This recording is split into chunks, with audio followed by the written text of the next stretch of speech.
Welcome everybody to this beautiful session that we'll have today for you on web application firewalls. And it's a unique webinar. And I'll try to explain from my side why I find this a unique webinar. It's the first time in history in the Netherlands that 3 different chapters are coming together to deliver this to you. So it's the OWASP chapter, the ISACA chapter, and ISC2 chapter that came together. And the idea happened, I would say, almost like 6-7 months ago during a risk event of ISACA, where somebody came with the idea we should do something together. I find that makes us unique, and this event quite unique. So how will the program happen today? The structure of the program. So we have a presentation that will be given by Atif Khan to you. It's going to be a presentation of roughly 20 minutes. And to just take everybody along on the concept of web application firewalls, just to set that scene, make sure that everybody has the same understanding. After that presentation, you will get the opportunity to ask questions to an esteemed panel, where the question will be answered through different panel members from different lenses. So that would be an opportunity for you to grasp. So as we stream live, you have in your screen the option to also in the chat submit your questions. That will be monitored, and that will be brought on to the panel for the discussion. And after the panel discussion, we'll have a closing where we'll ask you feedback on what your key takeaways are of today's session, but also if you want this combination of these 3 Dutch chapters to come again and deliver a webinar or even a presentation to you, what these different topics of interest would be for you. We'll have a break between the presentation itself and the panel, where we'll ask you, your input on how you found the presentation and what your key takeaways are. So without further ado, I will ask each chapter to just have a very short foreword about why they're here and what the chapter is about. So, and after that, we'll go into the presentation. So I want to call the first chapter forward. Hello, welcome everyone. I think you know me from the ISACA roundtables maybe. ISACA has been there since end of 60s, beginning of 70s, mainly known for IT audit. But across the years, we're moving, as that chapter as well as global, from just IT audit, let's say, lens or focus, towards also information security, privacy, and IT risk controls. And lately, digital trust, which encompasses everything. And that's why I would love to thank Irfan and thank Miriam, you'll see her in a few seconds, about ISC2, that we finally have one goal to go, which is very important, the goal to help each other achieve digital trust. Thank you, Irfan. Yep. Miriam, go ahead. Oops. Good evening. I'm here for ISC2, the Dutch chapter. We're a not-for-profit membership organization, mainly for people in the Netherlands who are working in the field of information security. I think one of the most well-known certifications is the CISSP.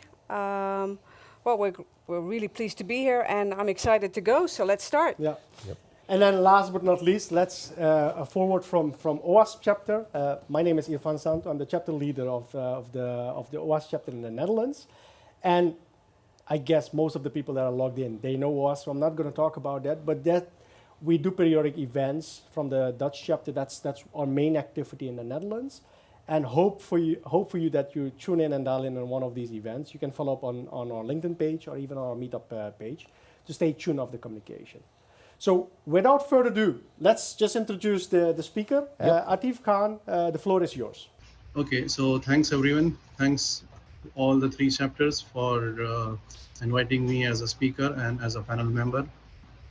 It's my honor to speak at this event, which is a joint event between the 3 chapters of Netherlands. And I'm honored that I'm a speaker here for this event, which is being jointly organized for the first time. So without wasting anyone's time, let's start with the presentation, and let's go ahead.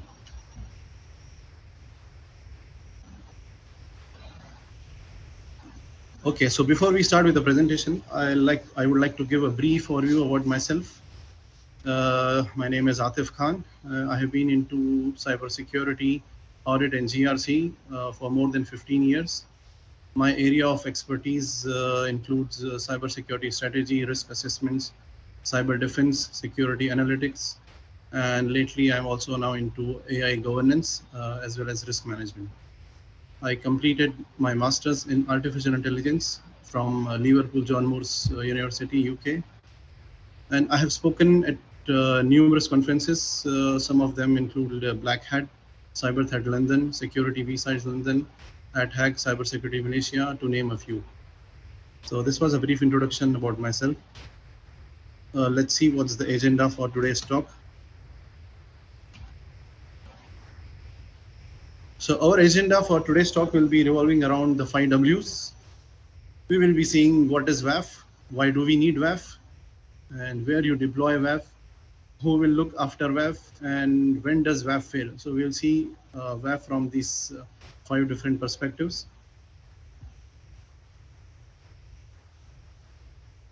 This is something I want to ensure that any one of us doesn't face this situation. So whatever I try to explain to you, I'm also well aware of it, and also you guys understand it, in the best way. I have tried to include, try to cover WAF from different perspective. Will not be going deep too technical, but at the same time, it will be covered technically just to ensure that, it is being seen from different perspective, from, governance, risk, compliance, cybersecurity management, and from technology perspective. So let's start with the first part, which is what is Web Application Firewall. So Web Application Firewall, it's basically meant to protect the application layer, and it is specifically designed to protect HTTP as well as HTTPS protocols. So any request which is coming for HTTP or HTTPS should be taken care, or should be protected by Web Application Firewall. Another key set of activities that is being performed by WAF includes monitoring, filtering, and blocking incoming as well as outgoing data packets from a web application or a website. So even when we have, this is a famous quote from Gartner, and normally people get confused, because you see network firewall, next generation firewall, you have intrusion prevention system, you have so many devices, but still, what is the role of Web Application Firewall? You are just adding up another layer of security. Maybe this task can be performed by another firewall. So let's say next generation firewall can take up all the things which is being performed by WAF. So no, there is something, a difference, which is about what Gartner has also specified. The WAF is, even although you will be having the next generation firewall or IPSs deployed in your network, the WAF is still most often the only technology that will be inspecting encrypted as well as unencrypted web traffic. So this is something important, which is exclusively for a web traffic, which will be taken care by your Web Application Firewall. And it is also worth noting that the global WAF market size has grown from $5.8 billion to, it is being forecasted for the next 5 years, by 2027, it will be 13.8 billion US dollars. So for sure, the demand for Web Application Firewall is growing, and we need to know, how to use it, where to use it. This is a diagram which basically, helps us to differentiate between the Web Application Firewall and the network firewall. So you can see here that the Web Application Firewall here is exclusively monitoring, filtering, and blocking the traffic, which is coming for HTTP as well as HTTPS. So anything other than that will be taken care by your network firewall. So legitimate traffic, which will be coming through HTTP or HTTPS, will be passing through WAF, and illegitimate traffic will be blocked by WAF. Let's move to another slide. It's also important to understand WAF, from, let's say, OSI layers, So where does WAF stand? So as we have seen, WAF is exclusively working for HTTP as well as HTTPS layer. So it will be protecting your application layer. This cannot be protected by network firewalls, because network firewall will be working on layer 3 and layer 4, which stands for your network layer as well as transport layer.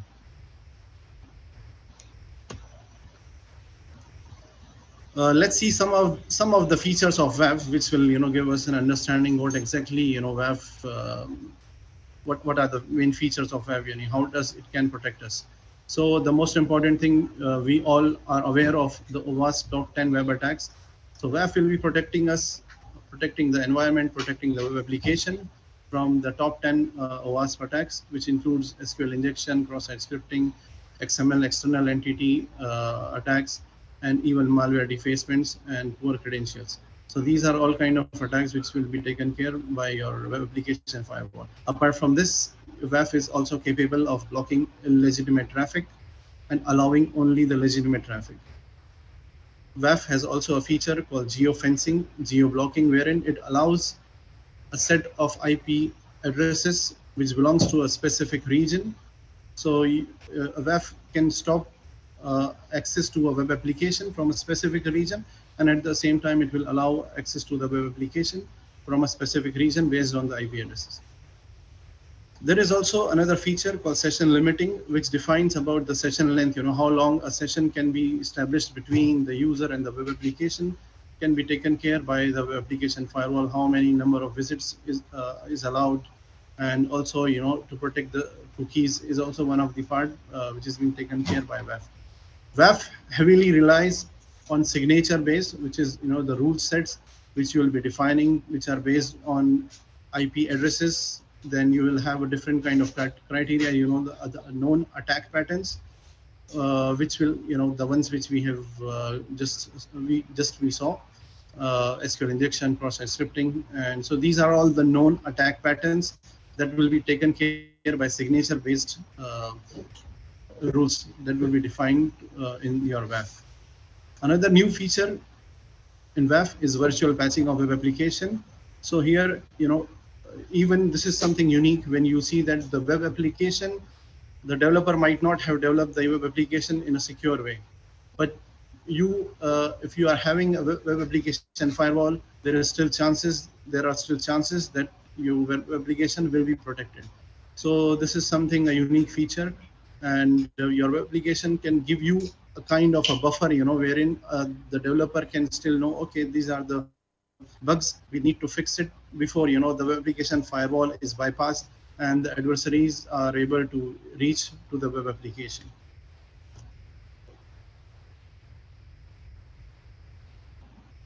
So let's see a bit deep into what are the major kind of attacks, web attacks that WAF can protect.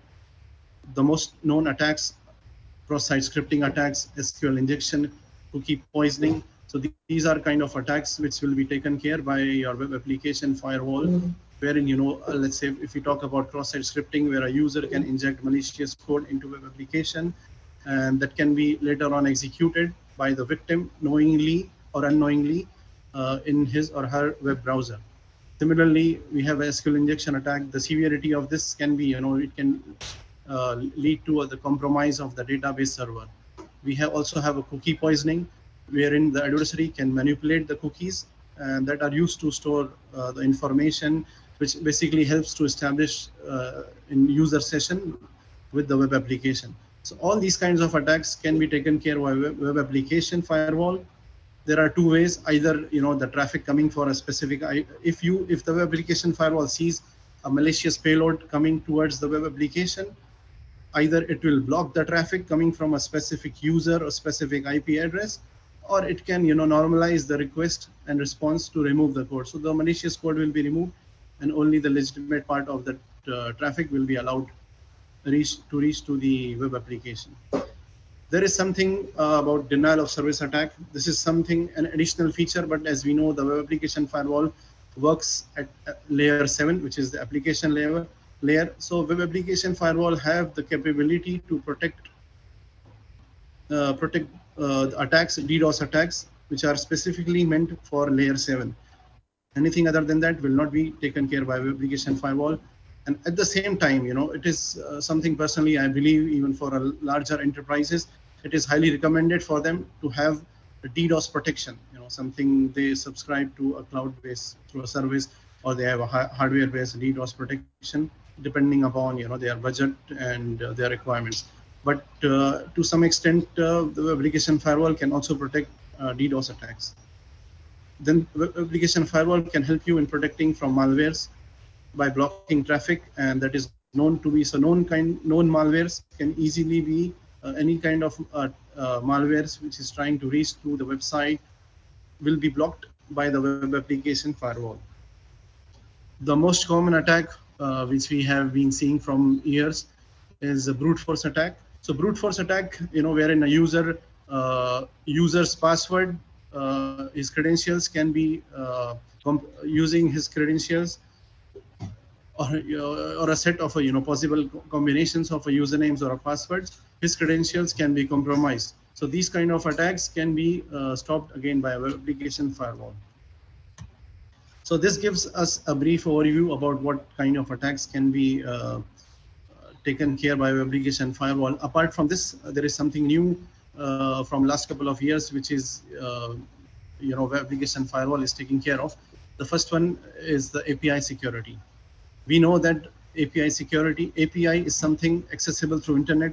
Similarly, a website can also be accessible through internet. So anything which is publicly available is open for the adversary to perform any kind of attacks. So we need to ensure that anything which is accessible through internet should be protected. So we have, again, need to ensure that our WAF plays a role through proper configurations, a role in protecting the APIs. Let's see what are the figures from Gartner says. So according to the Gartner, WAF physical appliance sales are decreasing, which is talking about the hardware.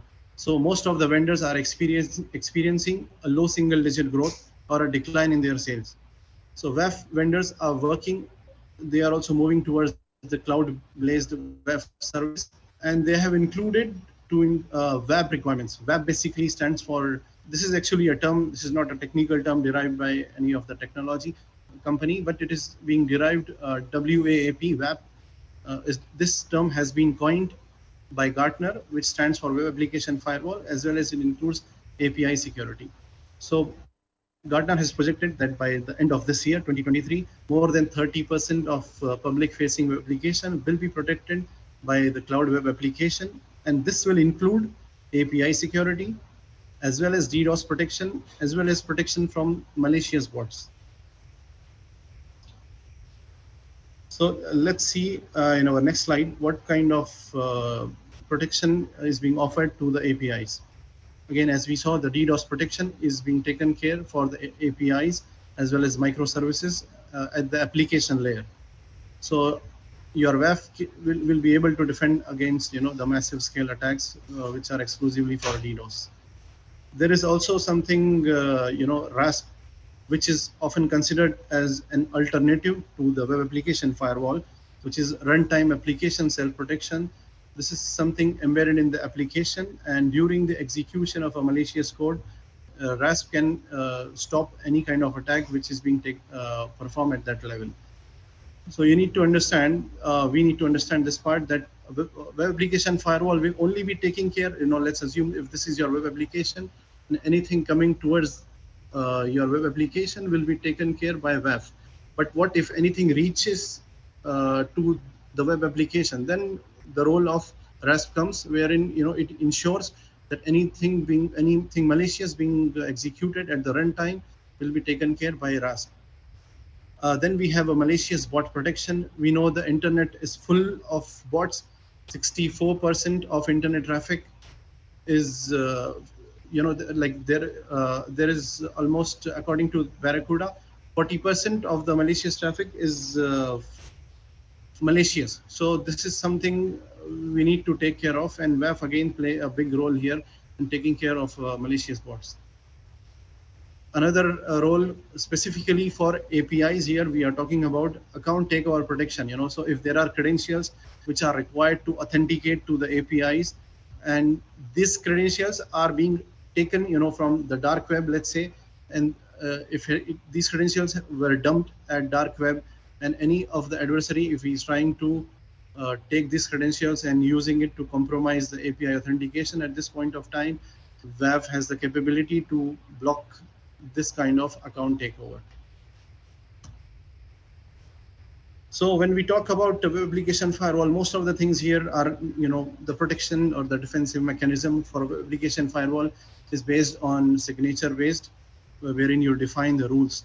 But also it's also important to ensure, we have been talking about AI in every areas. So what role does artificial intelligence plays when it comes to web application firewall? So artificial intelligence is playing a big role here, specifically, when there are attacks which are unknown, so which are not defined, which are not based on specific rule sets, can be taken care by AI-powered web application firewall.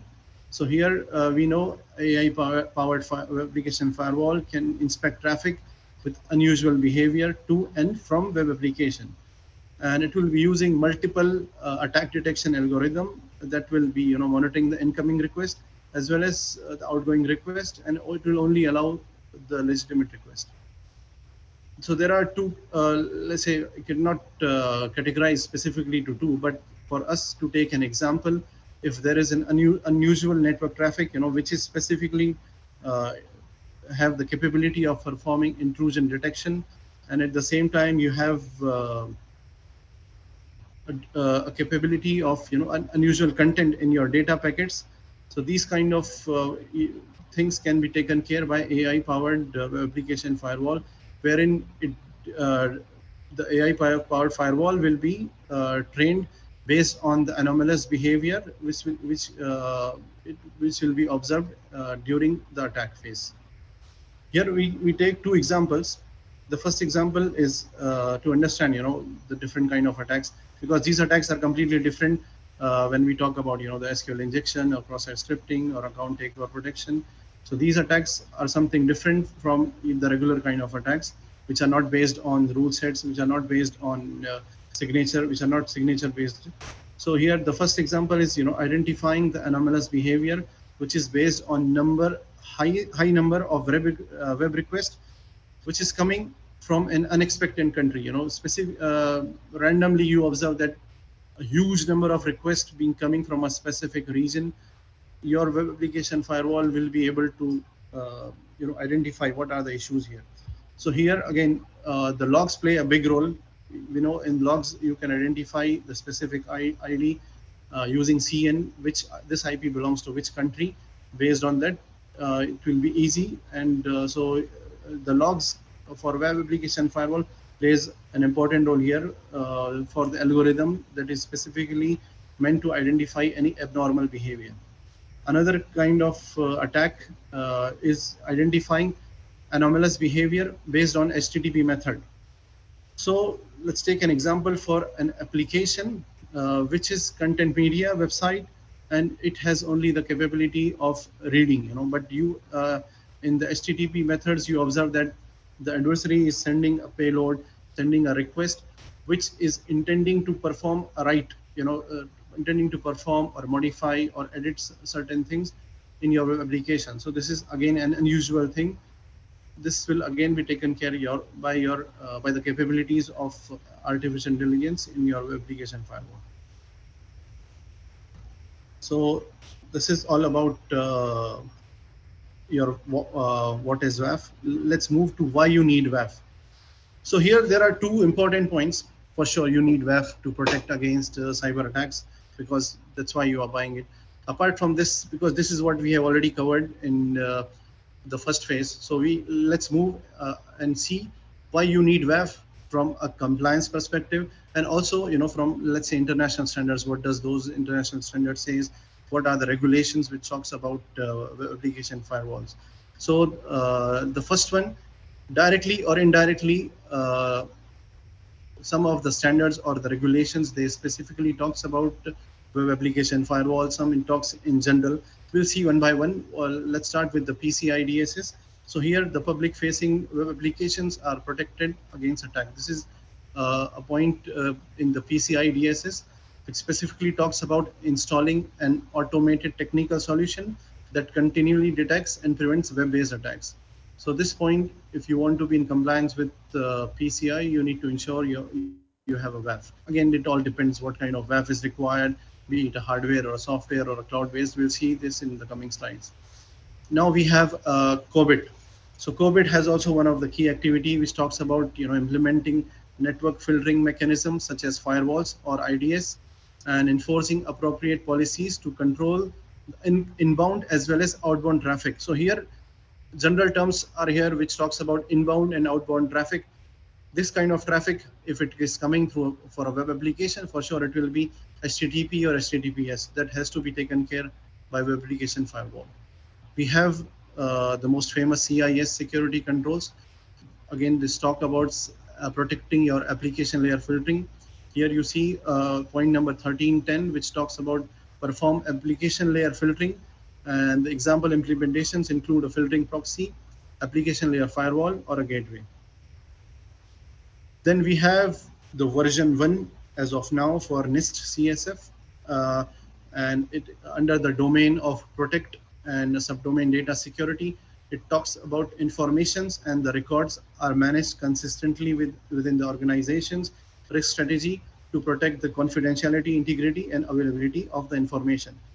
When we see the official NIST document, for this specifically point, NIST has exclusively mentioned the guidelines which talks about the guidelines on firewalls and firewall policy. So this is directly related to the firewalls, and a lot of points related to application firewalls are covered here. When it comes to the regulations, GDPR, again in an indirect way, these are some of the articles which again talks about protecting the data, and WAF plays a big role here. So Article 24.1, which says that the controller shall implement appropriate technical and organizational measures to ensure to be able to demonstrate that the processing of the data is performed in accordance with this regulation. And Article 32.1b talks about the ability to ensure the ongoing confidentiality, integrity, and availability, as well as resilience of processing systems and services. So these are some of the standards or regulations which directly or indirectly talks about why you need WAF. So again, as I mentioned earlier, this is something again being covered from only perspective of compliance, and we know for sure we need WAF to protect our web application from numerous cyber attacks. So now another important point is where you deploy WAF. Okay, here it's important for us to understand the three different types of WAF. The first WAF is hardware-based, then we have software-based and cloud-based. So the hardware-based WAF appliance, which is basically deployed through a hardware appliance, it is installed locally within your network, and it will be closed or in the front of your web application server. So this hardware-based WAF, it will be running using an operating system within the appliance, and it supports the software configuration and updates.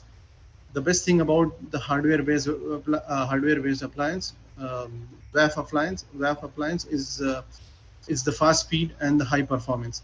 And due to physically being present in the network, it tracks and filters data packets to and from the website with a very low latency. Another thing which may be or may not be applicable to all the organizations, when it comes to budget, the WAF appliance is expensive because due to its installation, storage, and continuous maintenance, wherein you will be dealing it in your day-to-day operations. When it comes to the software-based WAF, it will have the same capabilities, but when we talk about this will be not as an appliance for sure, because this is a software-based, and it can be also deployed in the cloud in case if your web server is running from cloud. Along with this, when it is running in a virtual machine, the latency will be high because it is whatever it is experiencing during the monitoring as well as filtering process. So compared to hardware-based firewall, the speed will be less. But when it comes to money, for sure it will be cheaper than your WAF appliance. Then we also have a cloud-based WAF. This is suitable for most of the SMBs, and it doesn't require any physical storage place as well as manual maintenance. All you need to do is you just need to subscribe to a cloud-based WAF service, and everything will be taken care of. Until unless there are multiple things wherein you subscribe to a cloud-based WAF, but you have a team who will be the one managing the cloud-based WAF. Or else if you do not have much resources, you want to ensure that everything will be taken care by the cloud WAF service provider, then you outsource everything. So this is one of the advantage of cloud-based WAF.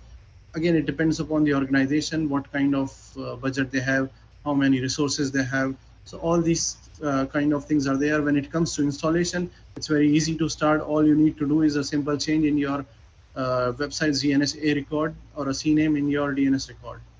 Okay, we have seen 3 different kind of types of hardware. Let's see now. Let's move ahead and see where do you deploy application firewall. And here we'll be specifically talking about the hardware-based firewall. So any organization, if they have a huge network, they have a huge amount of users, they have daily transactions or financial transactions, and they are dealing with sensitive data in their web application, the first thing what they need to have is a DDoS protection. Any request which is coming towards your web application, it should pass through the DDoS protection. So here, all kind of malicious traffic which is which is intended to perform a DDoS attack should be taken care by the DDoS protection. Again, you can have your hardware-based DDoS, or you can have let's say cloud-based. Again, you can subscribe to a DDoS protection cloud service provider. And then comes the role of a network firewall, and then you will be having a web application firewall. So here, as you can see, before a request goes through, we are not dealing everything in a big detail, but we are focusing on a web application firewall, what kind of role it will be playing. So when the request passes through DDoS protection and a network firewall, and when it reaches the web application firewall, all you will be able to see is, the web application firewall will be able to deal with all kind of traffic, which is either malicious or legitimate traffic. And accordingly, the web application firewall will be the final decision maker, and it will allow the traffic to goes to your web application. Let's move to another slide and see who will look after WAF. For sure, WAF will be taken care by the guys who are, who are the administrator, or maybe it is outsourced to a vendor who has a resident engineer taking care of WAF. But for us, let's say, here I'm talking about an audience which day-to-day basis, or they perform audits, they perform risk assessments, or from compliance perspective, they want to look at WAF from different angles. I have summed up some of the things which can be taken care of. Let's say, what is our role during if we are performing an audit or if we are performing a risk assessment. So the first thing what you can do is you can bring the configuration file from the cybersecurity team, who are basically responsible for managing the web application firewall, and using some tools, let's say Nipper or Nessus, or the tools from CIS, you can perform a security configuration review. This can help you in getting a lot of risk if it exists. Then there is something reviewing the configuration from CI security. They have a benchmark for different devices. This can also be helpful. Apart from this, one of the best thing to check, if you have a good amount of time and you can perform a manual review of a configurations, then the best thing is to have a security best practices, which is suggested by different vendors, be it a Palo Alto or a Cisco or F5, anyone, they will be having a security best practices. And this can also be served as a benchmark for us to perform a review of configuration review, let's say, for a web application firewall. Apart from this, you can review, okay, so you can also review the health check reports being performed, which can also help you to identify what kind of issues still exist in the application firewall. Then there can also be an internal assessments by cybersecurity teams that can also serve as a reference point for you. Another thing what you can look up is network architecture review, whether WAF has been deployed correctly, whether it has been configured correctly, whether it is taking care, for a big organization, if all the critical web applications are being properly configured in the web application firewall or not. And lastly, you can use one of the best resources from OWASP. This is the URL wherein they have provided multiple let's say reference points wherein you can use it for reviewing a web application firewall. There is something I would like to especially highlight: OWASP Web Application Firewall Evaluation Criteria Project. which will be taking care, like this is something, is a huge list, and that can also help you to take care or to review your web application firewall. This is again a draft version. The URL mentioned here is a draft version. So you need to still, either you can provide your comments, or at the same time you can utilize the document, the draft version as well, to ensure that the WAF is working effectively. Okay, lastly, we need to know when does WAF fail. We know that not everything is 100% secure, and we cannot rely on WAF. And there are many examples wherein we have seen WAF has failed. I'll give you a very simple example which have been observed just a couple of months. And here WAF failed, and this was one of the disaster because the vendors, let's see which were the vendors. So these are the companies: Palo Alto, AWS, Cloudflare, F5. These were all the major vendors that were bypassed, and with a simple change, all these firewalls. So if you see here, this WAFs were bypassed by SQL injection attack. This is SQL injection is something which every one of us have been trying, from the day we got into cybersecurity. But there is a report which is specifically talking about adding JSON syntax in your SQL injection, which helps you to bypass all these kind of firewalls. And JSON syntax is something which is being used by all the major databases such as PostgreSQL, MySQL, and Microsoft SQL. So all these support JSON syntax, and adversary they added within the SQL injection, they added an index of JSON syntax, and this by this they were able to bypass all these major web application firewalls. So this was a big blow, because this is something, again, when it comes to JSON syntax, it has been in use from let's say, for some of the databases. If you see, JSON have been used from 2012. So a web application firewall, if it doesn't basically provides a protection against JSON syntax, any adversary, if using a payload by using JSON syntax, then this is a big flaw. Same thing goes with the MySQL or your Microsoft SQL Server. So this is all about web application firewall. I believe I took a lot of time. My apologies, and we'll move towards the panel discussion, wherein we'll be answering a number of questions. I'll be joining with my other colleagues, and let's move towards the panel discussion. Thank you. All right. So a big thank you to Atif for delivering the presentation, setting the scene for the conversation of the panel discussion. As you can already see, we have our esteemed panel ready for the discussion, but we will keep you in suspension because we're going to take a short break of 5 minutes.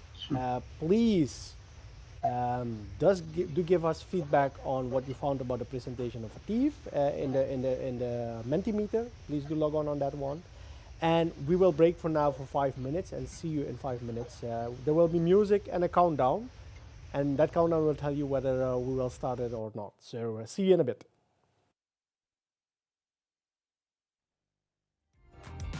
I know that I just can't trust you, but you know me like no one else.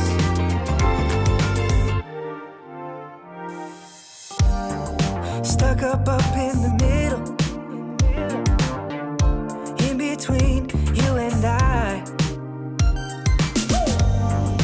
Maybe just a little bit to get me by. I'm so tired, so fed up of you messing with my buzz. You shut down, had enough. I'm just looking for that rush. I'm so tired, so fed up of you messing with my buzz. Locking eyes, we just touch. Feel our bodies drifting up. I don't know how to be around you. I'm just trying to lose myself. I know that I just can't trust you, but you know me like no one else.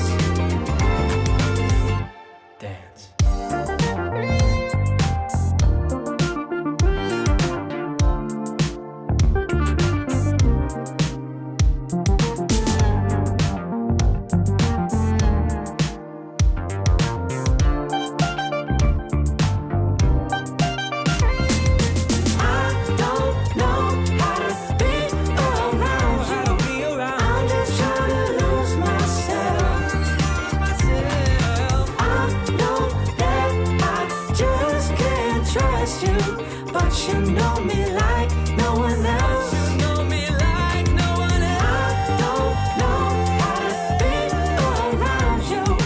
I'm just trying to lose myself.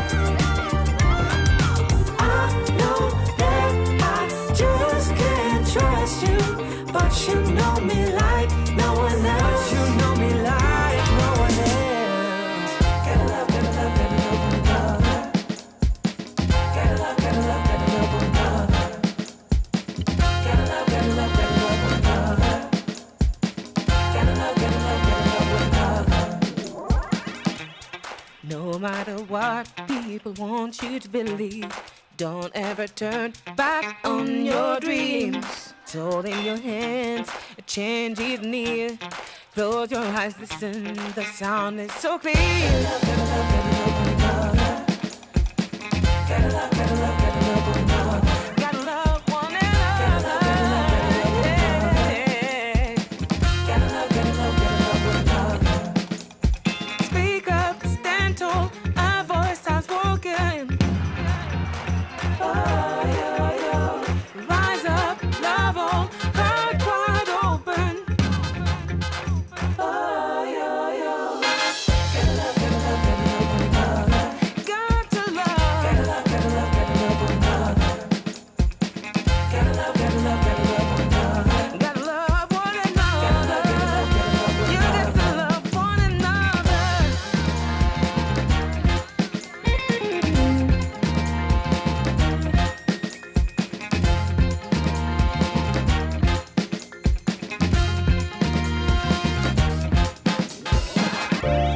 Not about the storm, but how you dance with the rain.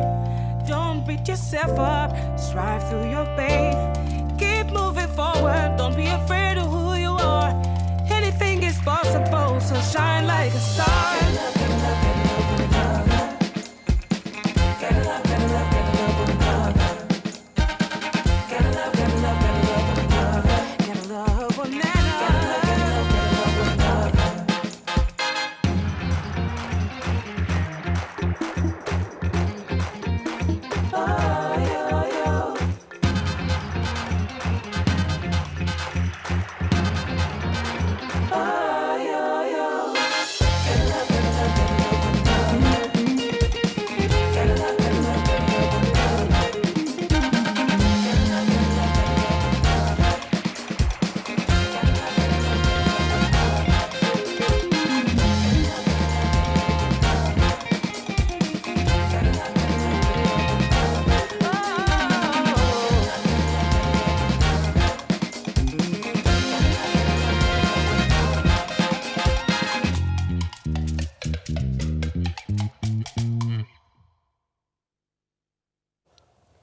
Hello, hello, welcome back. We would like to welcome you in the forum settings. My name is Ramzi Al-Masri. I started my career as a pen tester, so I have a bit of information about the topic, as well as knowledge from ISACA, ISC2, and OWASP, the sides of the chapters. I would like also to welcome Menu. Menu, please introduce yourself. Thank you. My name is Manu Swam. Currently, I work at KPMG IT Advisory, and specifically in the cyber department, where I usually perform either security audits or support and penetration testing. Yeah. I would love also to introduce Nico, our panel member. Go ahead, please. Sure. My name is Nico van der Rooyen. I'm an ISACA board member for the Netherlands chapter. I'm a Chief Information Security Officer for a company called CPRO. It's a company that focuses on cybersecurity services. I'm really happy to be here and talk about the WAF discussions today. Yep, thank you. You guys have been already introduced to our fourth panel member and our speaker for today, Atif. So, Atif, welcome back.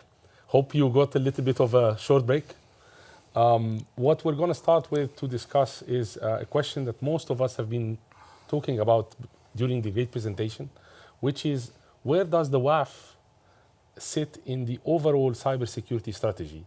And I would call maybe on Meno to get his view on that part. Sure, thank you. In a broader cybersecurity strategy, your firewall, or in this case, a web application firewall, is the first line of defense for your network. A WAF can be used for a defense in-depth approach where you have multiple layers of different monitoring or preventing capabilities, which may integrate with each other to support security incident response or insight into any malicious traffic. Okay.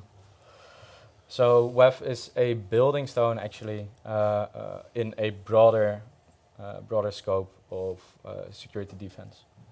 Okay, from like I would say that's more a strategy view, right? Which is really good. But then from a technical perspective, Atif already gave us like a nice view where it fits somehow. But Nico, what's the view from a compliancy perspective? Sure. To WAF or not to WAF, basically?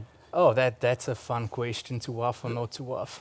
I think it's important to remember the goal of your cybersecurity strategy. It's simply to prevent unauthorized access and to keep your sensitive data secure. It's really nothing more than that. A WAF is a fantastic tool to help you and to enable you to do that better.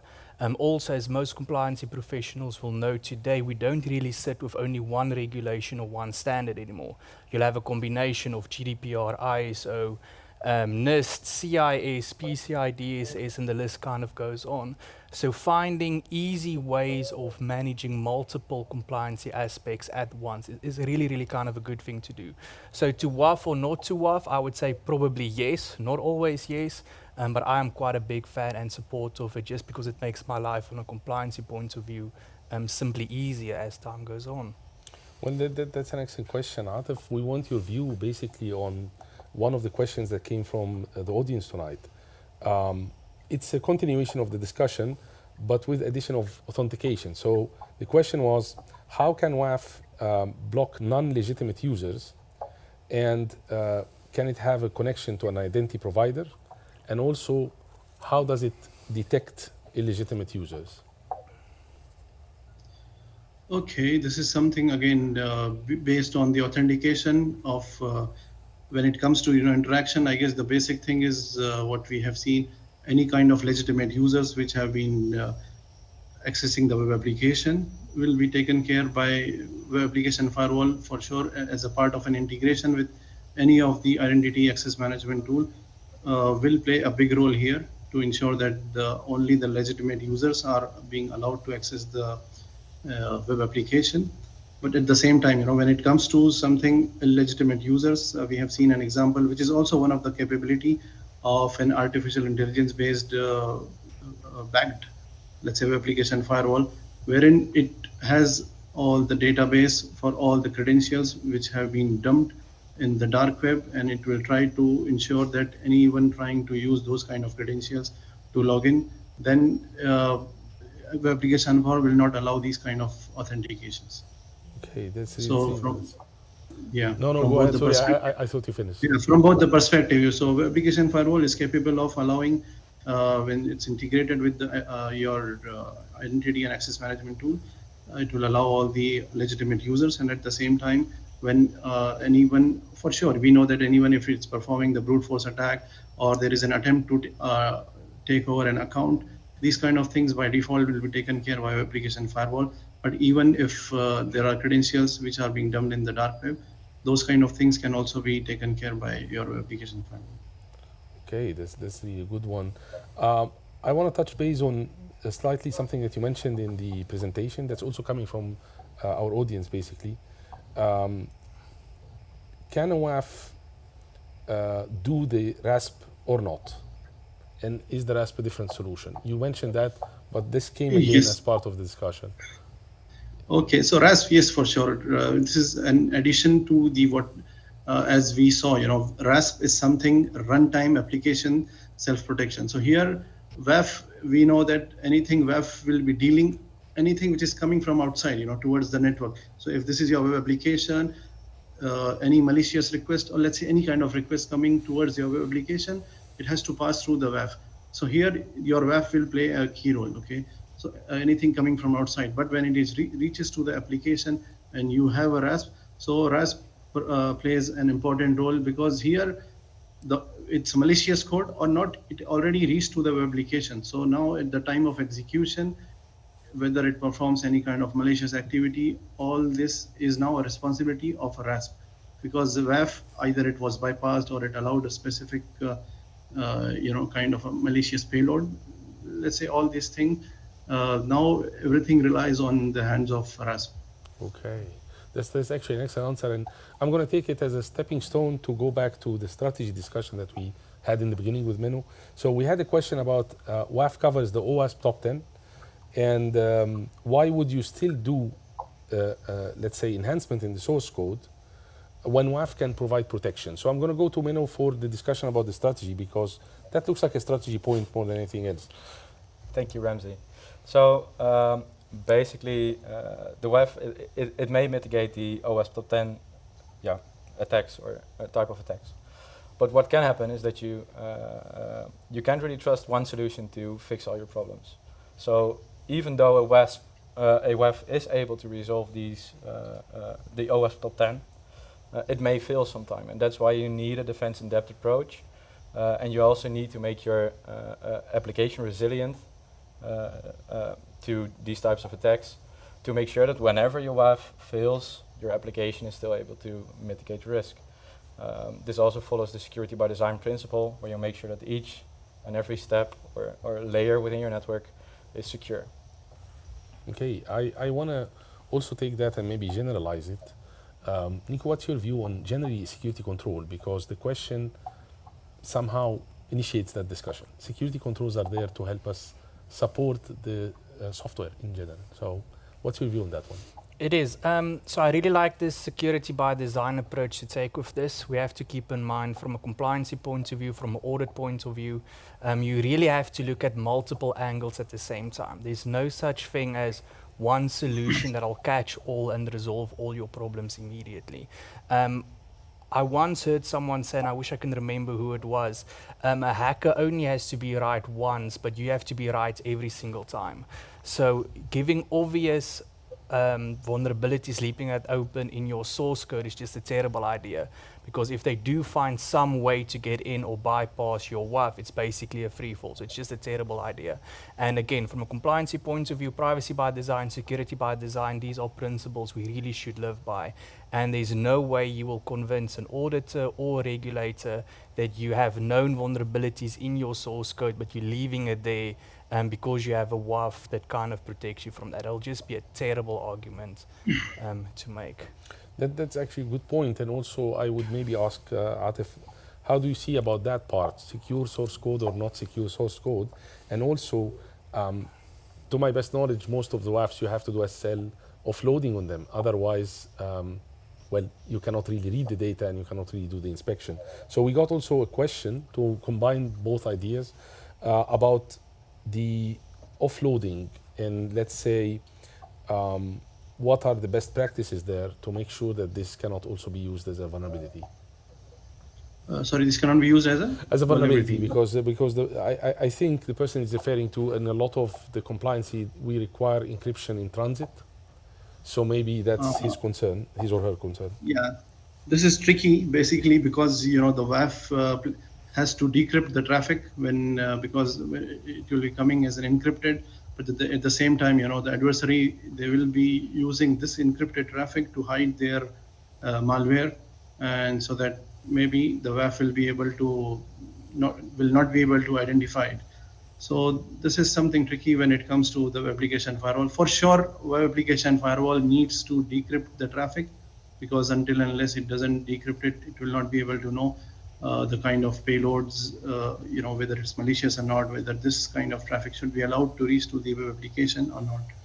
So from that perspective, yes, for sure, Yani, I would say that the web application firewall, when it comes to the application layer, at this point of time, when the request reaches here, so it has to be decrypted so that you are able to see whether it's malicious or not, whether you should be able to allow this request to reach to the web application. But can SSL vulnerabilities, SSL protocol vulnerabilities, like the ones in my head, there is the deep, I don't remember, it was called bleed of death or something like that. Can this be also used to do a DDoS against WAF, for example? In your experience? It can be used if the network is not protected, because as also I demonstrated some time back in the presentation, ideally, we should not completely rely on your web application firewall when it comes to DDoS protection. So any kind of traffic which is coming towards your application, firstly, there has to be a DDoS protection. Then apart from that, then the request should go through the network firewall, and then it should come to the WAF.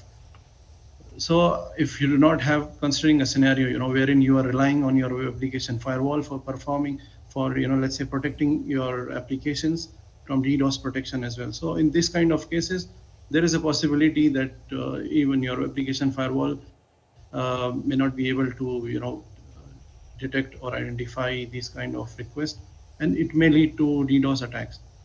So yes, there is a possibility for this. I'm gonna take this part, and also a question that's coming from our audience about the possibility to poison the learning phase. But before we go into learning phase, that's a special kind of WAF. You touched on the different kinds. I would really maybe move the angle a little bit towards best practices in different kinds of WAF. So we talked about the hardware, software, the on-cloud, the CDN. What's your view on that, Mino? Actually, I would like to give Nico, okay. Sure. So I'm happy to take that one. So from a compliance point of view, what I tend to do is simply find a standard, implement it, and continue from there. Atif mentioned a few. OWASP as one, CIS I'm a big fan of, and you sometimes even get vendor-specific security requirements. Microsoft publishes them, AWS publishes them as well. Start with that as your minimum requirement that you have to do. Don't see after you've implemented, let's say CIS version 8, that you are basically done and dusted, but use it as the stepping stones to get to a framework. Because again, from a compliance point of view, you need to monitor the effectiveness over a period of time. Let's say you need to issue a SOC 2 report. So you kind of have to know what are you monitoring over a long period of time.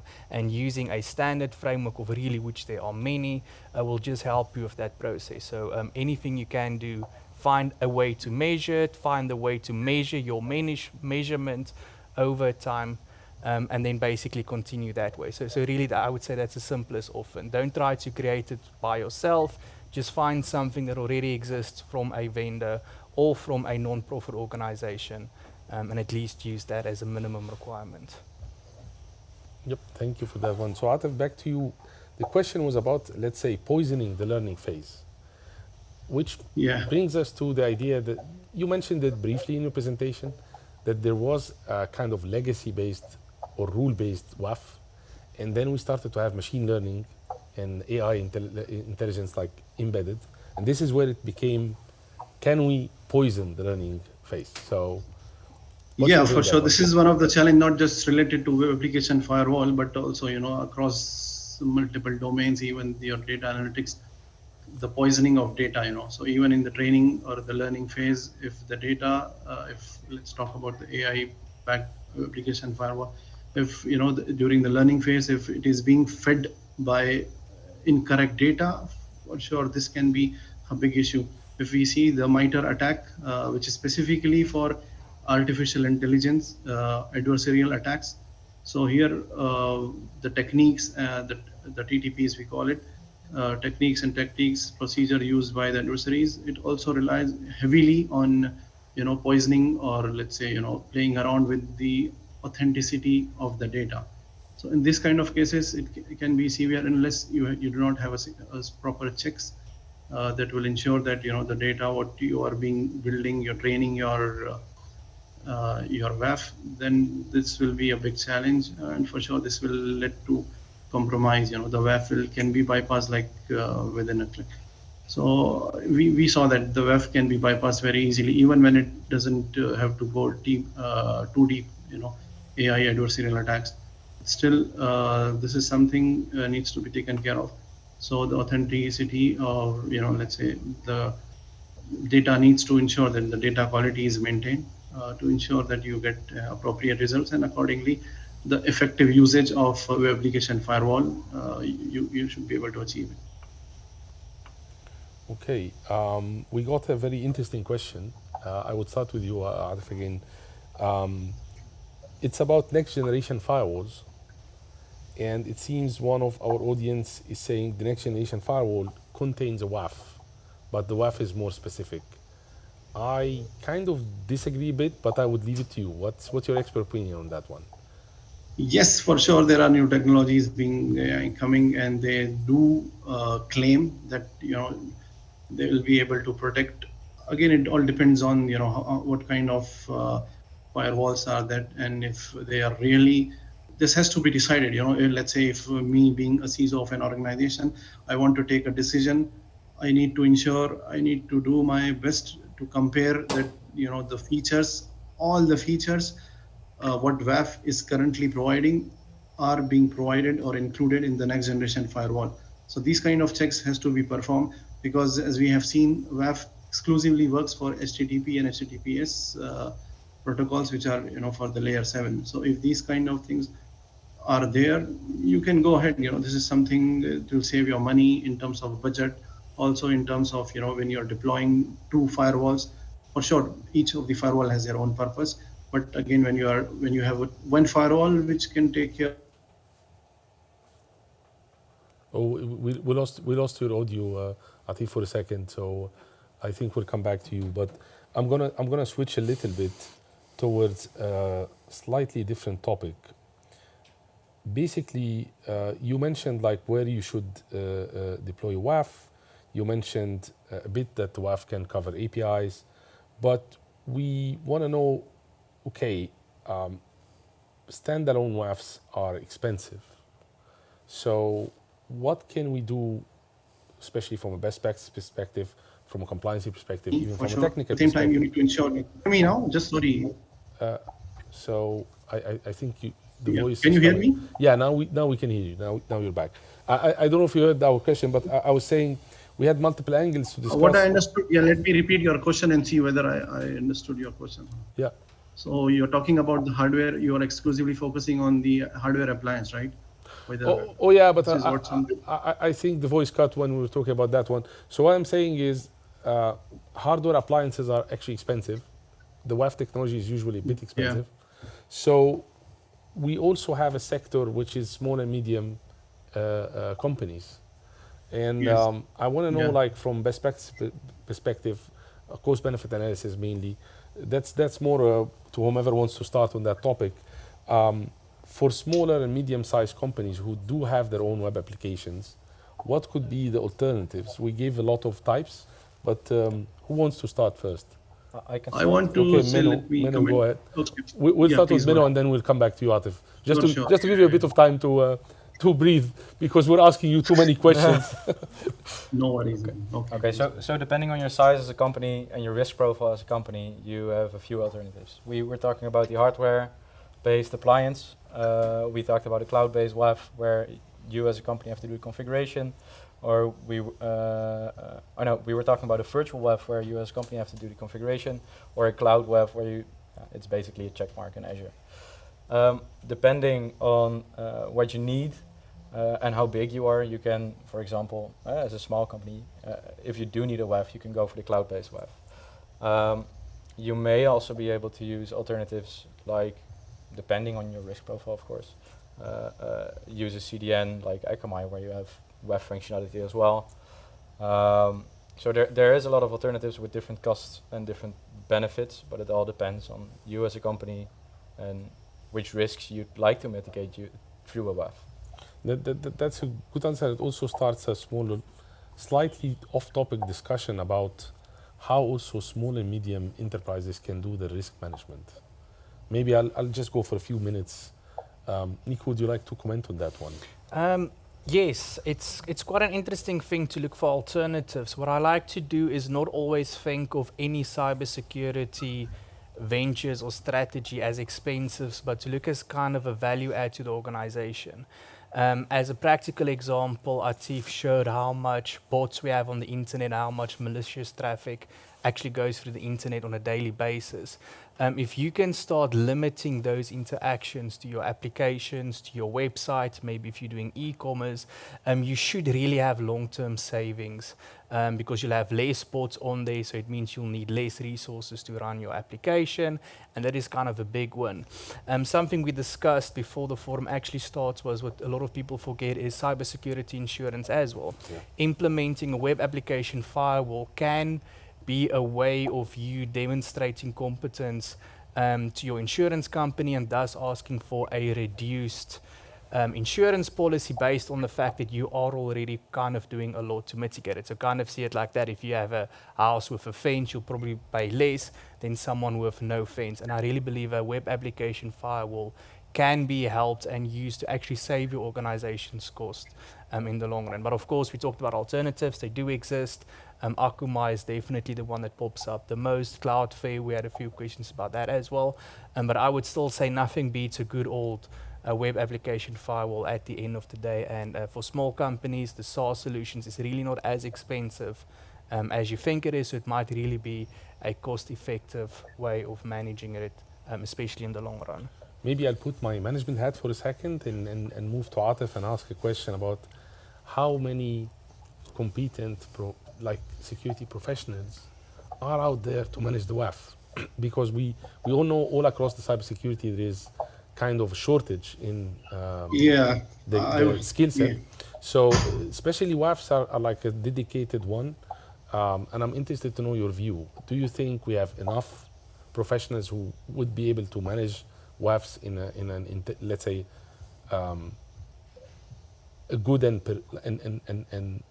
optimal way, or do you think we might rely on outsourcing and pooling resources, because then you can go to like expertise in some outsourcing companies? How do you see that one? Okay, I have been seeing a lot of news, which talks about the shortage of cybersecurity resources.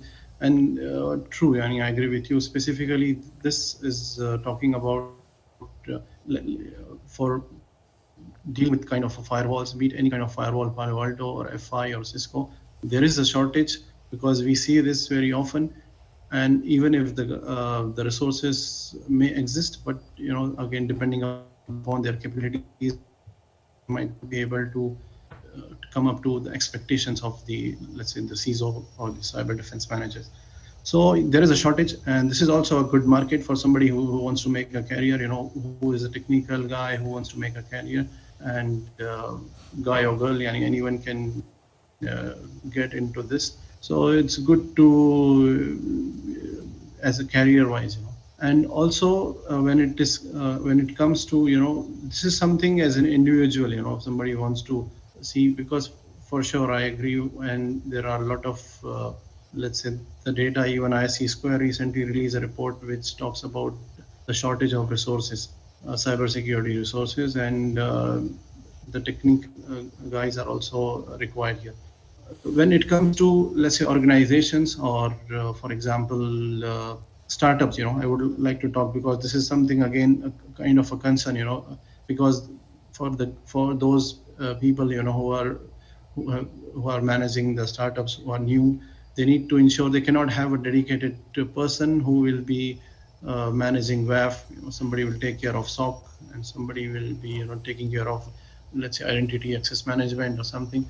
So either they have a guy who is taking care of everything, but at the same time, for those companies, those startups where they rely exclusively, they should initial phase, unless they grow up, it's good for them to have a cloud-based subscription WAF, where even the headache of having a dedicated resource will be taken care by the cloud service provider, who will be basically providing you the WAF service.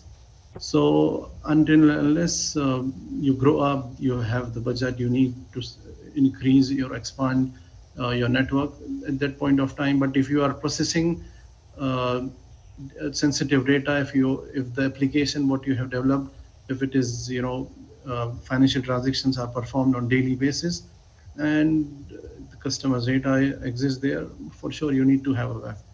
So, but at the same time, in shortage of resources, you can go to cloud-based service provider. This is what I'm doing. You mentioned two things that are interesting to get your view and also get the view of everyone on the panel. One is you agree with me that there is shortage of competent resources. So that brings us to credentialing, because you need some kind of a systematic way to measure the knowledge, right? It cannot be just your subjective opinion. So are there like famous certifications in the WAF area, or is it always vendor specific? Frankly speaking, you know, when it comes to, let's say, as an auditor or maybe a guy who are performing risk assessments or CISSP, all these things, or even other certifications when it comes from CompTIA or other, you know, kind of certifications, they will touch, they will cover stuff related to web application firewalls or in general other network devices. But you need, if you are working on a specific technology, you need to have an in-depth knowledge, because you are the one who is responsible for, you know, managing millions of, let's say, euros or millions of customers' data. You will be the one if you do any kind of mistake. So you need to have an in-depth experience that can, and because again, the organization will be buying and specific, will be going for a WAF, will be choosing a specific vendor. At this point of stage, they need to have a person who is specialized in specific technology. So when it comes to, so if I get your point, you're saying that especially in WAF, it's important for vendor certifications because it gives you in-depth knowledge of the technology. Yes. But then that makes you kind of like bound to a certain vendor. What if someone, because also, you know, most of our audience most probably are experienced professionals, but we also have within ISACA and other entities, young professionals, people who are still starting. So it's also important to see if someone is interested in web application security and maybe WAFs in specific. Do you have any recommendation that's, let's say, non-vendor oriented to a great extent, to start the journey? I would get it if you say no, it's not an easy one to answer. And maybe also I'm leaving it to Menno and Nico if they have something to share with our audience. That's still okay.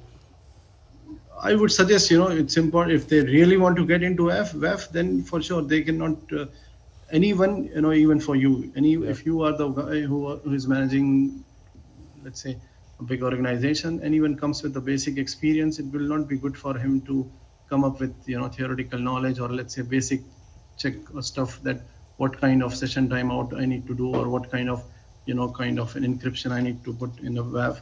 So these kind of things, unless he is sure that, you know, this is, for example, F5 firewall and this is how it should be configured as per the security best practice, then he has to go for a specific, or she has to go for a specific, you know, vendor specific certification.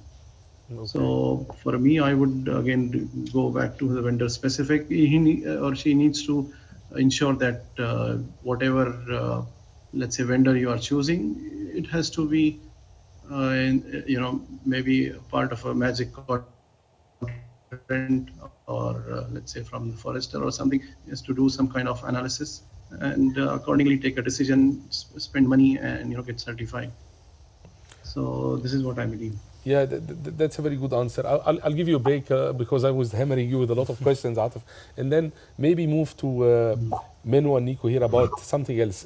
Mobile security, majority of applications, the back end is a web application or a web method, or sometimes even the actual application is a web application. So what is the role of WAF, and also what do we think is a way to maybe do some audits? So it's two-fold question. What's the role of WAF, and is it complementary to mobile security? Is not? So who would like to start the discussion? I can start, of course. Go ahead, please. Yeah, what we see is that there's actually two types of mobile applications. You can have mobile applications that run on your device or that use a web application or some SaaS type of application that's hosted somewhere else. In the mobile applications, use some form of web application as a back office or back office system. A WAF would be complementary since most of the time the web application uses APIs to communicate with the app on the mobile device. Regarding the auditing, things I look for, at least, when I audit the WAF is whether the WAF is up to date, of course. So if there are no known vulnerabilities or 0 days present in the WAF, I look at the signature database and if that's kept current, or if it's an anomaly-based or next-gen firewall, I check whether the rule set is kept current by the vendor. Also, I like to check whether all necessary traffic that needs to go through the WAF travels or is actually sent through the WAF to make sure that no traffic is left behind or doesn't get the screening that it should. Oh, okay. And Nico, would you like to add something on that discussion? No, I think I really do agree. So it depends on the type of mobile application, native versus hybrid. On a hybrid application, again, your goal will always be the same. Prevent unauthorized access and keep your data safe. And then, as we've seen and discussed multiple times, a WAF is a fantastic tool to kind of mitigate that. So I think that's easy. Auditing it, always a tough one, vendor-specific things, but definitely manageable, at least in my opinion. Yep. Sorry, I may have forgot something, and No, I don't know right. if you were still planning to say No, something. please but go. Also something to note is always check the logging and whether logging can be altered or not. This also ensures that any devices that make use of this logging can trust the authenticity of the detection capability of the WAF. That's also something to keep in mind. I was actually, I feel you read my mind, because we have a question about that, which is, do we have any log retention requirements for the WAF logs according to any compliancy, or even, you mentioned a very interesting topic, that cybersecurity insurance sometimes have their own requirements that doesn't have to be coming out of a known framework or a known standard. So are we aware of either legal or standard or cybersecurity insurance related log retention requirements? Yeah, I'll take that one because I am actually aware of at least one. So PCI DSS is a 4-year retention on your logs. For the rest of them, I would say it would depend on your audit period or points of review. So ISO works in a 3-year cyclus. You can maybe reduce that down to 1 year. And the majority of frameworks kind of work in a 1-year cycle. There's nothing specific in a legislation that mandates you have to keep WAF-specific information for time, because there's no legislation that forces you to use a WAF. It does, however, say you need to do your utmost best to keep your application secure, your personal data secure, and prevent unauthorized access. But I would say the majority of the time, as long as you can keep it for one full audit period, however long that'll be in your organization, you should be fine. I don't think, considering the size of WAF logs, as well, keeping it for a few years might be extremely expensive, but we all know hardware storage has kind of gone down the past couple of years. So yeah, PCI DSS is the only one that I'm aware of that makes a specific 4-year requirement. No one else. Anyone wants to add anything on that point? Yeah, maybe we can talk a little about forensics. Okay. In case of an incident. But can I interrupt you for a second? Yeah, because I wanna talk, I'm happy that we mentioned the log retention, especially for WAF, and you mentioned something interesting about not altering the WAF logs. Yeah. But I guess that applies in a generic sense on log management, right? Yeah. All the security control logs needs this requirement. So if you have maybe a bit of a generic or WAF related, it's fine, recommendations there, or and also Atif, you'll get the chair afterwards. But we want to know, because that's an interesting topic in general across multiple security controls. Is it WAF specific that, for example, because they might have GDPR, PII data, so they might be under GDPR, so they might need a bit of different handling, or we can think of it as part of the general log management for security controls? And maybe we can even stretch it a little further. Go ahead, please. For any data that you use for your security monitoring or in your organization at all, you should be able to trust its integrity and authenticity. So for logs, you would you need to be able to trust that what the log says is actually what happened. Yep. But this goes for a lot more than just logs. It also goes for financial data or for authentication data. It's part of the cybersecurity, let's say, Exactly. objectives, integrity. Exactly. But I want to ask specifically for the WAF logs, because Earlier, we had the question about authentication authorization, which means you will have some kind of a personal information there. And maybe that makes the WAF logs a little bit more sensitive. Just like, of course, the database of your web application, which might have the customer's info or something. So I don't know. I think, Atif, maybe if there is best practices in general in the non-WAFs about that. Yeah, I would like to add something about logs. Please go ahead. We saw that logs play a.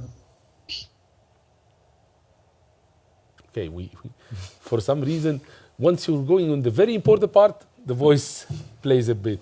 So we will back to you, Atif. But Meno and Nico, would you like to add something until Atif is back? There's one thing that I've done in the past. If you look at long-term storage of logs, it's something called a worm drive. It basically means it's a type of device that you can only write data on once, never repeat it. Basically, once it is full, you throw it away. That's kind of a really, really nice way of doing it, and it's also part of some compliance and audit frameworks. Look for something like that, especially on olden days or much more legacy firewalls. Training of data specifically. Hey, can you hear me now? Still, Yeah. Oh, there you just jumped back. You jumped at it. So okay, can you hear me now? We will just allow great. Nico to finish, because during the time you were out, he started discussing something until we come back to you. Just a moment. Go ahead, please. I was actually done, Atif, so you jumped in at the perfect time. Oh, okay. That's excellent. That's excellent. So, Atif, continue, please. You were saying something important about logs. So, yeah, sure. My point about logs was something, logs are also being considered when you are preparing a kind of algorithm training specific for abnormal behavior. You need to study the logs as well. One of the example which we saw, that an unexpected request coming to a web application firewall from a specific country. Here the logs needs to be trained by one of the key field of log, which is CN, country. Yep. So these kind of things are also plays an important role. When you are training, or when you need to have enough data, maybe it may go for more than a year or a 2 year to ensure the kind of attacks WAF is seeing. Based on that, it can perform training, and accordingly this will make your WAF more effective. So even from this perspective, retaining logs for a longer time will play an important role. Oh, that's a nice point. Actually, you opened two things, but Meno was talking about forensics. So first we go to forensics, and then I will add my question. Please go ahead. Yeah, we were talking about log retention earlier. Yes, that's why exactly. I touched upon forensics as well. You would like to keep your logs as long as you need to resolve an incident, and it can be 2 days, but it can also be a few months depending on what happens. Like Nico said, at least keep in mind audit cycles and regulatory requirements. But as an organization, you need to ask yourself, how long do I also want to store these logs to make sure that I am able to resolve an incident in case it occurs. And that's where a worm drive comes in, I think. That allows you to go back, read the logs in case of an incident, and you're also able to trust the authenticity of these logs. That's actually a good point, and I was going to maybe stitch it to another topic. Atif touched on security event and information management scene, and now we have also in the market multiple detection and response technologies, NDRs, XDRs. Regardless of the differences, they are not really WAF related, but the idea of detection and response and observability from security perspective, as well as even from performance management perspective, is important. How much do we see the WAF contributing to this? And also, maybe a bad question about the WAF, there is a very legacy view that WAFs usually, if not really learned properly or configured properly if it's rule-based, they sometimes cause operational issues that the application doesn't work. So let's split it. We talk a little bit about observability and how we can integrate it as a, back to the scope of the strategy, in your detection and response strategy. And then we go back maybe to Atif for the operational issues. So who wants to start, Nico or Meno? I'll be happy to start this one. I think the biggest mistake that people try to do in security today is to, especially if you're using a SIEM or a type of SOC, is to run as much information you can through it. Generally what happens then is you have a ticket log or a vulnerability list, and that thing just grows substantially quite fast. So you can maybe have a small team of 2 or 3 or 5 people, but you can have a backlog of 5, 6, 700 known vulnerabilities that can simply grow quite rapidly over time. Using a WAF, the most important thing again is to actually figure out what are you trying to do and start focusing on the specific data before you just use a grab all rule, take all data, try to filter all your data through, and then kind of create alerts of that. So really people need to be extremely specific with why are you logging it, what are you logging it, and what will you actually do once something happens. Otherwise, you'll sit into the circle of someone tried the DDoS 4 weeks ago, but you can only look at it today, and then kind of you have missed your opportunity to do anything about it. So we log so much today, so really take some time to think about, we are using a WAF, what are we trying to protect, how are we trying to do it? Can we just log that before we actually start to add, especially to the SIEM, so that we don't overwhelm our SIEM with just mountains and terabytes of data. Would you like to add something with that one? I don't really have anything to add on the monitoring capabilities, but yeah, maybe I see a question come in about environmental friendliness. That's determining which things to log also will help in reducing the impact of your logging on the environment and the, for example, power and stuff it uses. Yeah, someone also in the chat is saying like, if the WAF configuration is changed, then it should be logged, which is basically audit logs for the configuration of the WAF.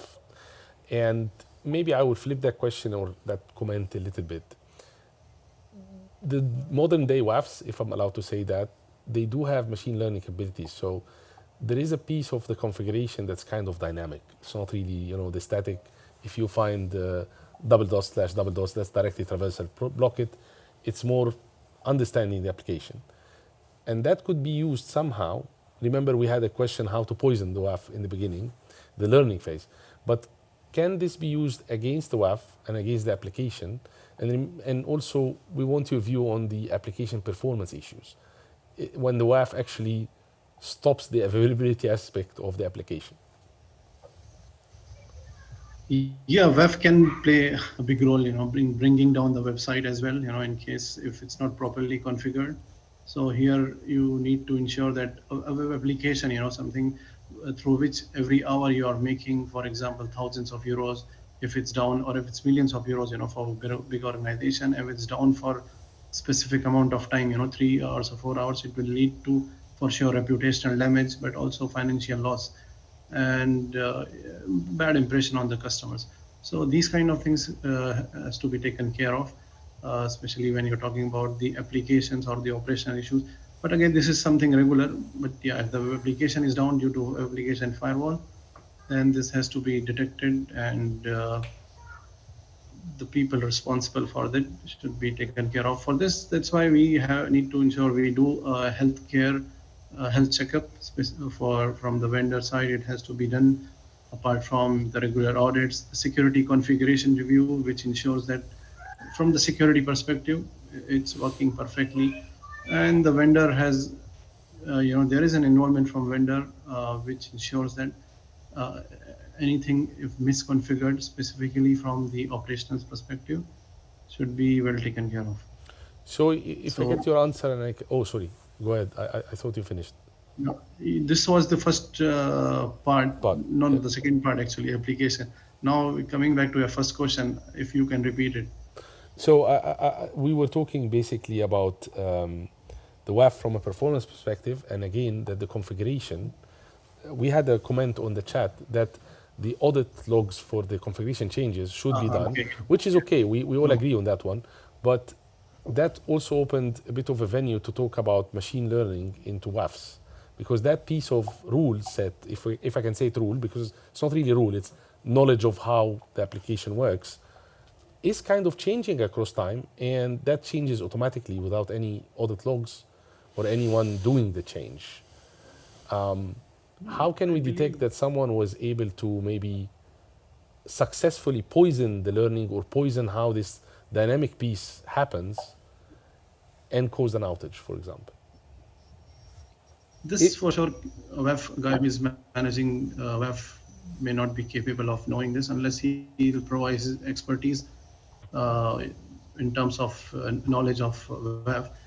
The computer forensics team, digital forensics team will be the one who will ensure that based on the functionality. And I guess there are for sure, like I personally have seen multiple cases wherein you can ensure that you can find out if the data is available.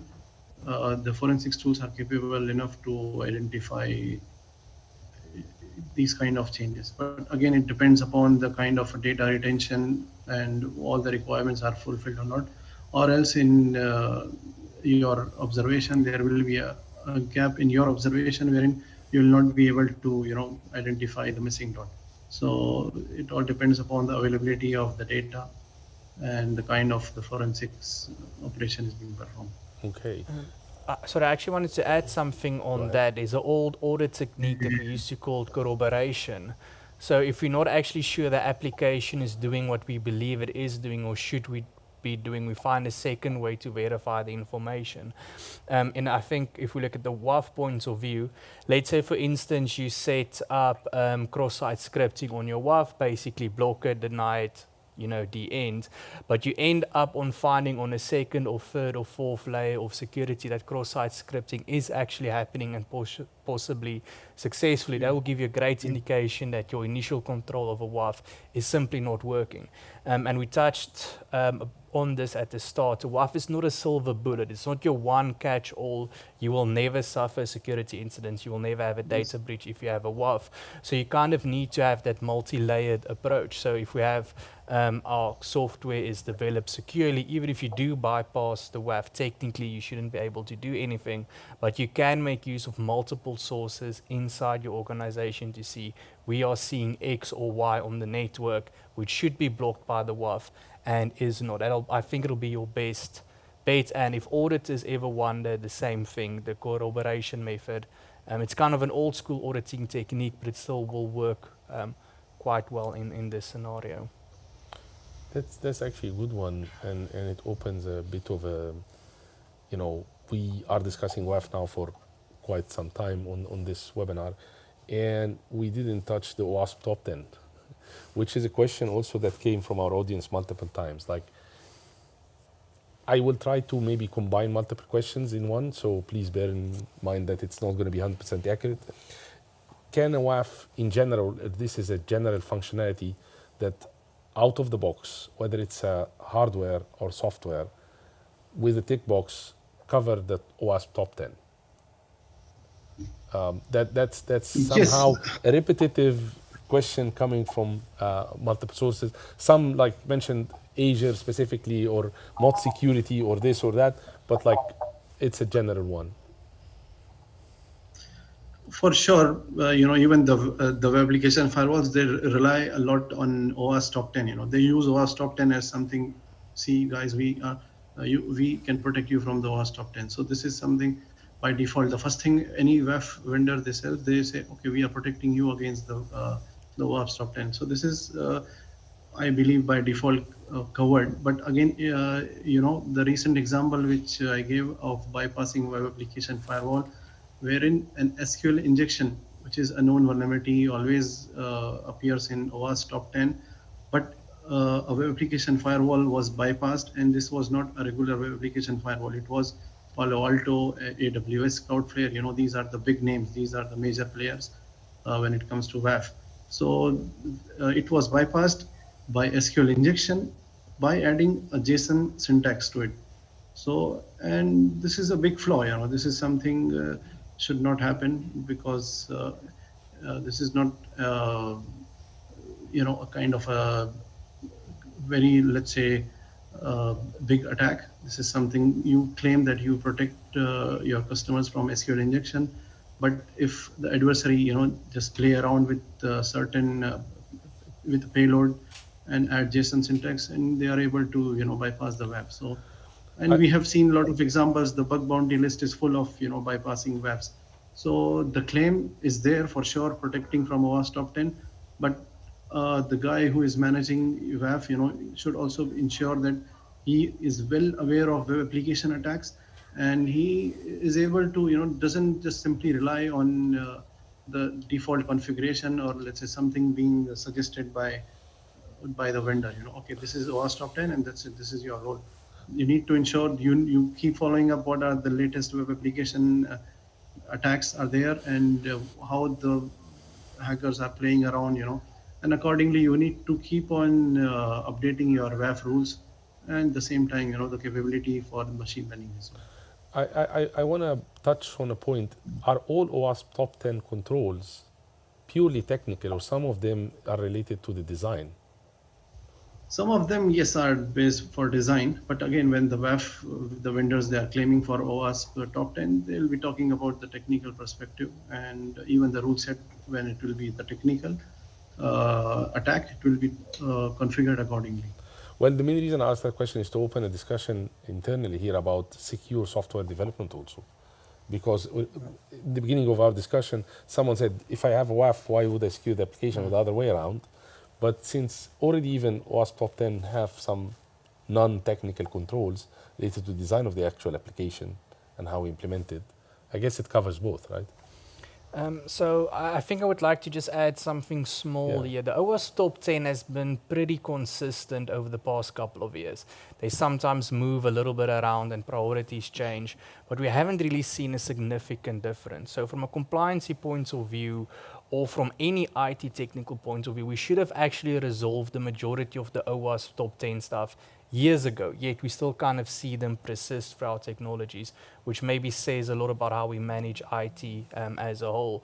So what I would also like to suggest to everyone, please don't use OWASP top 10 or any framework as a maximum effort, but kind of see it as a minimum requirement for you to manage your application securely if you are connected to the internet. So it's, again, nothing is your bullet, but at a minimum you should do OWASP top 10. That shouldn't be your maximum effort. Yes, we have it, we all know the checkbox audited. We have it, OWASP top 10, boom, we don't have to do anything more and people wait. So always use it as a minimum effort needed, not your maximum kind of outline. And I think if you take that approach with development, with your WAF, with the entire strategy of your cybersecurity, you'll be a lot more successful in the long run, because you won't try to do these quick fixes. Okay, we had a breach, implement WAF, boom, we are good. Like kind of let's wait for the next thing to happen. So I think it's just a good thing for everyone to take note. Please, always, any standard is a minimum effort, not a maximum requirement. So, Mino, would you like to add? Maybe to answer your question, Yeah. A WAF or a vendor that develops a WAF, no, I should rephrase. A WAF is basically a piece of software, and it may be a little bit too kort door de bocht. Help me out. Yeah, like a little bit short-sighted. Short-sighted, yeah. Yeah. But basically it's software that's developed by a vendor, and this vendor can make mistakes. Even though they have secure software development practices, vulnerabilities can be present for whatever reason. So this is why we need the defense in depth approach, but that's why I also would advise to periodically assess or test the capability of your WAF, for example, through pen testing or auditing. Like Nico said, corroboration to check the capabilities, as well as by designing a rule set that fits your needs and not solely depending on what the vendor delivers. That's actually a good point to start two discussions. One is that we have a big elephant in the room, which is AI. After ChatGPT came out there, a lot of people who were not aware of how AI works are now like, oh, I can chat to something, it's intelligent enough. And that's one side of the story. And the other side is how will that affect WAFs? We know that WAFs need these capabilities of machine learning and AI. So what do you think will happen with this technology? Will it be able to self-train itself, enhance, maybe even find code vulnerabilities? But I think that will be in, let's say, secure coding kind of reviews, not really in the WAF. So we'll go for out of, let's say, point of view about AI and WAFs, and then maybe we go back here to discuss the secure code review, which is still part of the application security. Yes, for WAF to work, let's say the AI-powered WAF, what we are talking about nowadays, it requires a huge amount of data to get an accurate result. Accordingly, the multiple attack detection algorithms which is required to monitor all the incoming requests has to be frequently being trained based on the attacks. So for sure you cannot, as of now, for sure you cannot rely on all the algorithms that will be capable of dealing with any kind of attacks. Signature based attack, signature based the rule sets, whatever is being defined or configured in the WAF has to be there, because there are the machine learning based algorithm plays an important role only when you want to deal with the attack which are with unknown patterns, something which is unusual, which has anomalous behavior.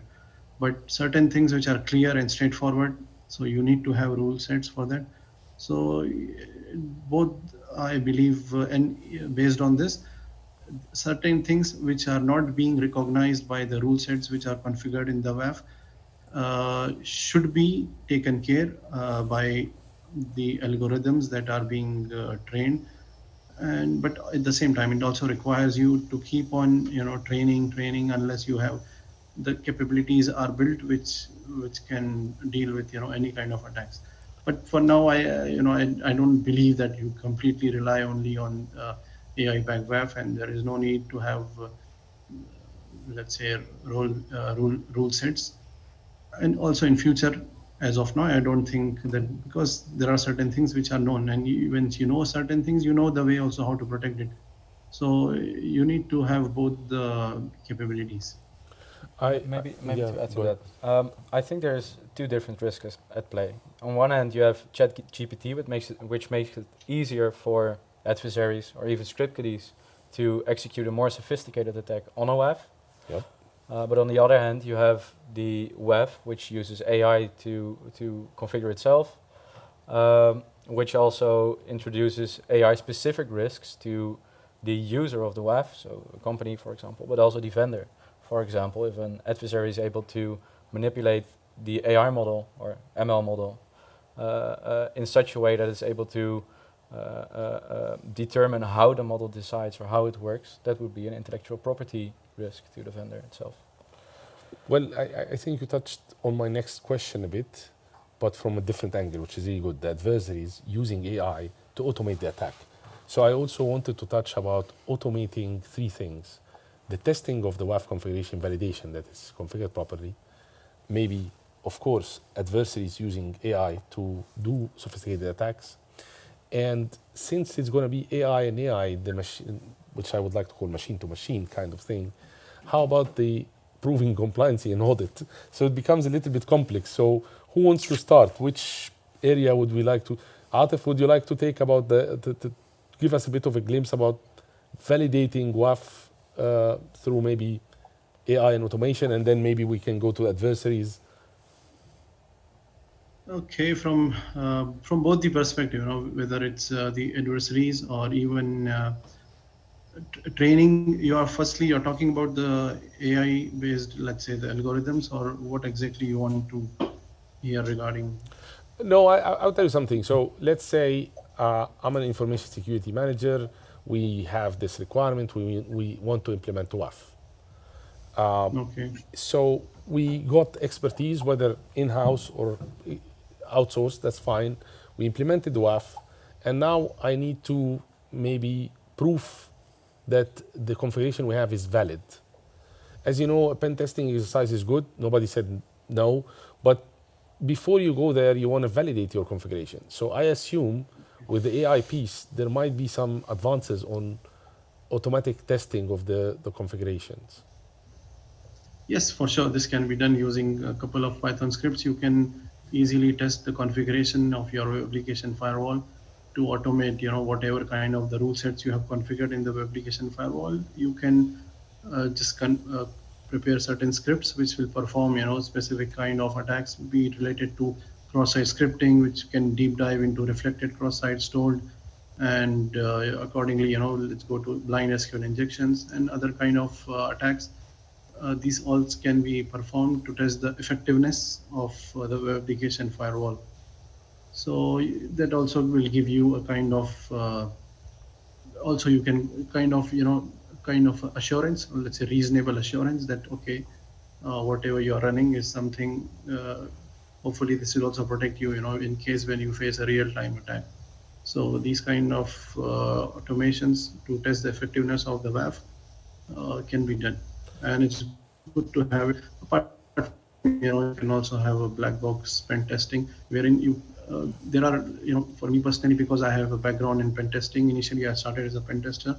So those kind of days, there were a lot of pen testers who were used to perform a black box pen testing, and wherein they were just aware of the web application. That's it. So they were not aware whether there is a firewall or not. You can identify that by running a couple of scripts to identify whether the website is protected by WAF or not, and accordingly you try to play around with what kind of codes can be used, what kind of payloads, malicious payload can be used that will bypass this web application firewall. So when a person he performs penetration testing on a web application, he or she ends up in bypassing the web application firewall. So you do not want to be in that kind of situation. So what you are suggesting, automation of testing the configurations of WAF, this is something good, which can be, which should be done. Let's say every time you are deploying a new kind of rules, and this will at least give you a kind of an assurance. Before moving out of that area of testing, that brings us the DevSecOps model, because a lot of the development is now going DevOps. And I just realized now we didn't touch that much on automating the WAF implementation inside of your, let's say, end-to-end delivery cycle, especially for web apps. Do you have any recommendations, any experience with that? Yes, WAF for sure. It should be also part, like when you are performing, the static application security testing or a dynamic application security testing throughout the DevSecOps cycle. Your WAF can also be a part of it, and which gives you a kind of again assurance that whatever code is being developed, it doesn't get exploited, at some point of time. So WAF can also be a kind of one of the layer of defense, which will support your DevSecOps. Okay, back to the AI piece. So Mino and Nico, what's your opinion about, first of all, adversaries? You mentioned that could happen, but also could AI help auditors better audit the WAFs? I think to a lesser extent that is already happening. There's a lot of automated scripts that auditors now run to test configurations of cloud applications, Active Directories, managed applications. I wouldn't really call that AI yet. I think that's maybe still a little bit specific, but from bigger organizations, you are definitely seeing some sort of machine learning popping up. The easiest way, of course, that we see that nowadays, you implement a configuration baseline, let's pick on AWS or Microsoft, and you have a type of machine learning script that continuously tests that implementation 24 hours. So no AI, I believe, as of yet. Maybe if you're working with massive data sets, but it will still probably be machine learning from now. I don't think audit will jump on the AI train. It's definitely a risk that the organization needs to mitigate. But from my point of view, if you take any big vendor, Microsoft, AWS, Cloudflare, they spend an enormous amount of money on their to train their AI models, and I don't think there's any security group outside that can simply just match that from a monetary point of view. So I'm always kind of for the vendors. I believe they'll win in the long run just because of the amount of money that goes into it. But of course, we know they do mess up. Security vendors mess up. LastPass is probably a fantastic example of that. Not a WAF example, but you guys kind of get the idea. Yeah. People can make mistakes. Big companies can make mistakes. And generally, if that happens, you just see people move to a different type of technology or the same technology, but different vendor. So yeah, AI versus the two, it's impossible to really manage that right now. But I also don't think we are quite there already. I think because of time, we have one more question. So, Mino, would you like to add something to this before we go to that question? No. Okay. So we have a question coming from the audience. Basically, should we have, most of the IT infrastructure goes into pre-production, then production. So should we have like a WAF that gets trained and then we move the intelligence/rules to the production WAF, or should we just have the production one? That's mainly maybe a closure question for us, for our discussion tonight. Yes, for sure. For pre-production WAF, it will be beneficial, especially you want to implement something, certain kind of rule sets, or training whatever pre-production WAF has done. So you want to ensure that if it's effective, it should be moved to the production environment. So this for sure plays a big role in something, getting, even in the worst case, if there is a flaw, something you identified, a WAF in a pre-production environment which doesn't give, the expected output, what you were expecting, basically it can be anything, any kind of a rule set you have configured. So you want to test, and if you are satisfied, then you move it to the production environment. So no doubt it plays a vital role. Okay, with that answer, I think that concludes our beloved forum. But before we go, we have something for you guys on the audience. We have a Mentimeter. Please go over there. I would like to thank, first of all, Atif for the great presentation, as well as the his sharing of knowledge in the panel. And also, Nico and Menu, thank you so much for this. Atif, we wished we were here with us. That was the original plan, but it's okay. Yes, next time. Unfortunately, next time. Yeah, next time. But I would like everyone to go to the Mentimeter right now. We're going to bring it on screen. This was your, basically, how would you rate today's meeting? That's one of them. Before this, we had a small slide about giveaways. We just briefly flashed it. So even please answer that one. We would like to see how did you rate today's meeting. And on the next slide, we're going to have a question for you about what would you like to see the Dutch chapters, ISACA, ISC2, OWASP, ISC2, ISACA, ISC2, OWASP, ISACA. I don't care about the, where they come from, or the order. Discuss on our next webinar, because we want to make sure that we touch a joint mission for everyone that ends with digital trust. Basically, people trusting the process, helping each other. The auditor is not your enemy. The information security manager is not the one who makes your life harder. I'm an operational guy, so I know where this is coming from. And security is everyone's responsibility, that's true, but also we have specializations. So we all need to help each other. So I would love to thank you for the ratings. Please feel free to do that. Put as much as you can. What did you like, what you not like. If we can maybe quickly go to the topics, because we're very interested to know which topics the audience would like to see from us before we wrap up the night. Maybe can we push the Mentimeter to the next one? Yep. So we're going to get a cloud for the answers. Waiting for you, please. I think the answers is on the next slide, maybe, if I'm not mistaken. No, it's updating. IDS or IPS, NIS2. NIS2 is a good one. I think that would be a good discussion. Critical infrastructure security. I see audit. Like if I'm allowed to ask the person who put audit, of course, audit is a big word. So if you can add more to that, that would be really good. Security training, important for us. Is it about awareness, or is it about security training for security professionals? Is it about for people who do the practice, like practitioners or auditors, or let's say policy creators? But we see ISO 227K, okay. Technical topics, that's a good one, but we need more clarity. Application security, cloud, SDLC. We're seeing some very interesting topics there, but most of them category based. DevSecOps, that's a good one. Yeah.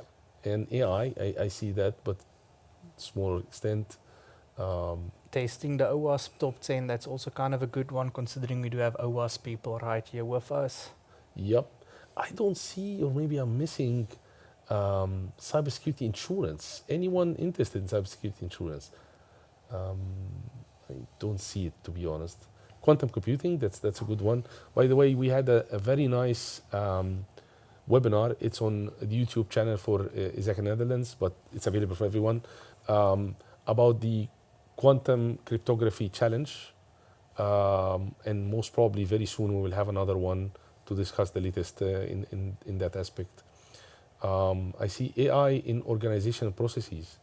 That's a very interesting topic also, how we're going to govern the usage of AI. There is a case of Samsung, that's a very known one, about what happened there, and they had to do, DORA regulations. We had that actually, but it's a good one. Red teaming, okay. I see one that said outsourcing,